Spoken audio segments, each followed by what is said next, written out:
संसार में मति बंधी है तो बंधन है, और वही मति गोविंद में लग जाए तो इसी का नाम मोक्ष है, इसी का नाम भक्ति है।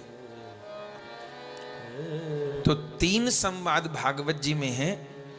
चौथा संवाद एक साधक को करना होता है। सुखदेव जी ने एक ही भागवत कही और परीक्षित जी ने एक ही भागवत सुनी, और इतना परिवर्तन हो गया। उसका कारण यही है कि परीक्षित जी ने अपने मन से संवाद कर लिया। सुखदेव जी जो एक एक शब्द बोलते हैं, परीक्षित जी उसको अपने मन से अनुभव करते हैं, उन लीलाओं का दिग्दर्शन करते हैं, इसलिए प्रश्न भी करते हैं। और श्री सुखदेव जी सुनो परीक्षित ऐसा नहीं कहते। 10वें स्कंद में जब लीला गान करते हैं तो परीक्षित जी से कहते हैं, देखो राजन, देखो राजन, देखो राजन। गुरुदेव ने लीला सुनाई नहीं है, गुरुदेव ने लीला दिखाई है।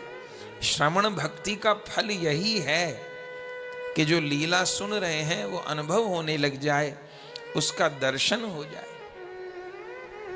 तो 3 संवाद हैं, जिसमें प्रारंभ सूत जी और श्री शौनक जी के संवाद से है।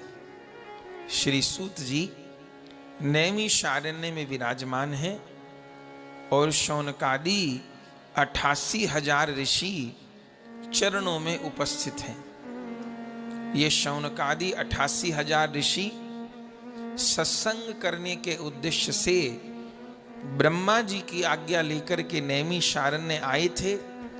साधना इनको करनी थी। ये योगाभ्यास, जप, यज्ञ, स्नान, तर्पण सब कुछ करते थे, सब ऋषि थे। लेकिन इनको अपने सब साधनों में सफलता नहीं मिल रही थी। तब आपस में विचार किए। तब शौनक जी ने कहा, हमारी साधना में एक ही कमी है। बोले क्या? कि हमारी साधना में सत्संग नहीं है। साधना अगर एक गाड़ी है तो उसमें सत्संग पेट्रोल है। जैसे बिना पेट्रोल के गाड़ी नहीं चलती, ऐसे बिना सत्संग के साधना नहीं होती। संसार में आप ऐसे भी बहुत जन देखेंगे जो बहुत पूजा पाठ करते हैं, तरीके के पाठ करते हैं, तीर्थों में भी बहुत जाते हैं और सेवा पूजा भी बहुत करते हैं, लेकिन उनका सत्संग और हरि कथा से प्रेम नहीं होता। तो आप देखेंगे कि उनके जीवन में भटकन बनी रहेगी, स्थिरता नहीं आएगी, उनके मन से संशय नहीं जाएंगे। सत्संग को छोड़ के और सब साधन करते हैं पर सत्संग नहीं करते। योग्य पुरुष का सत्संग करना होगा। सत्संग के बिना राम कथा सुंदर करतारी, संशय विहग उड़ावन हारी। ये जो प्रभु की कथा है, ये एक ऐसी करतारी है जो मन रूपी वृक्ष पर संशय रूपी पंछियों को बैठनी नहीं देती। नहीं तो सत्संग के अभाव में बड़े बड़े ऋषि मुनि भी कई बार भ्रमित हो जाते हैं। तो शौनक जी से सब ऋषियों ने कहा कि हम लोगों को साधना में सफलता नहीं मिल रही, जैसा मन लगना चाहिए वैसा नहीं लग रहा, क्या कारण है? तब शौनक जी ने कहा, एक ही कारण है कि अपने पास सत्संग नहीं है, हरि कथा नहीं है। तो क्या किया जाए?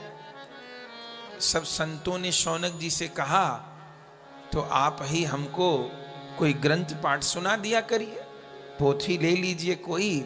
शौनक जी कोई सामान्य महात्मा तो नहीं है, तो आप कोई ग्रंथ लेकर के कोई हमको पाठ सुना दीजिए। शौनक जी ने कहा, नहीं, केवल ग्रंथ पाठ से काम नहीं बनेगा। क्या? बोले ग्रंथ को पढ़ने की भी दृष्टि चाहिए। इसलिए भागवत जी में आप जहां जहां लिखा देखेंगे वहां आपको भागवत जी को पढ़ने के लिए कहा गया हो, ये 100 में से 1 जगह मिलेगा, और 100 में से 99 जगह आपको मिलेगा सावधान तया श्रृणु, सावधान होके सुनो। इसका मतलब पढ़ो मत ऐसा नहीं है, पाठ भी करें, बढ़िया बात है, लेकिन सुनना तो अनिवार्य है। इसलिए भागवत जी के जितने संवाद हैं, क्या परीक्षित जी भागवत जी नहीं पढ़ सकते? या विदुर जी इतने बड़े विद्वान, सबरे धर्म नीति शास्त्र राजनीति सब पढ़ लिए, तो भागवत जी की पोथी दुर्लभ थी उनके लिए? या शौनक जी तमाम शास्त्रों के जानकार, भागवत जी भी पढ़ लेते? पर ना, भागवत जी को पढ़ने को दृष्टि चाहिए।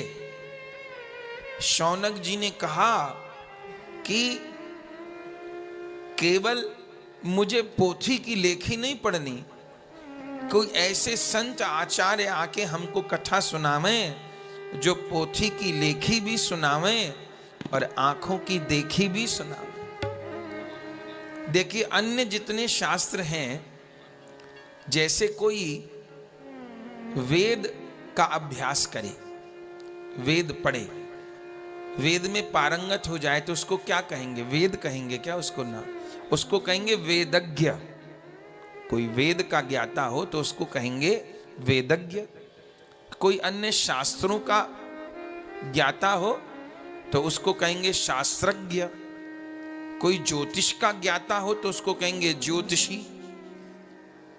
तो अन्य जो शास्त्र हैं वो अपना रूप नहीं देते, लेकिन कोई भागवत जी का ज्ञाता हो तो उसको क्या कहते हैं? ये तो परम भागवत है। माने भागवत जी तो भागवती बना देती हैं, वेद वेद नहीं बनाते। वेद के ज्ञाता को कहते हैं वेदज्ञ, शास्त्र के ज्ञाता को कहते हैं शास्त्रज्ञ, लेकिन भागवत जी के ज्ञाता तो भागवती हो जाते हैं। ये परम भागवत है। तो ऐसा कोई मिले जो पोथी की लेखी भी सुनावे और जो आंखों की देखी भी सुनावे। तो स्मरण किया था और उसी समय भगवत इच्छा से श्री सूत जी प्रकट हो गए थे, और उस समय शौनकादि 88,000 ऋषियों ने सूत जी से प्रार्थना की थी।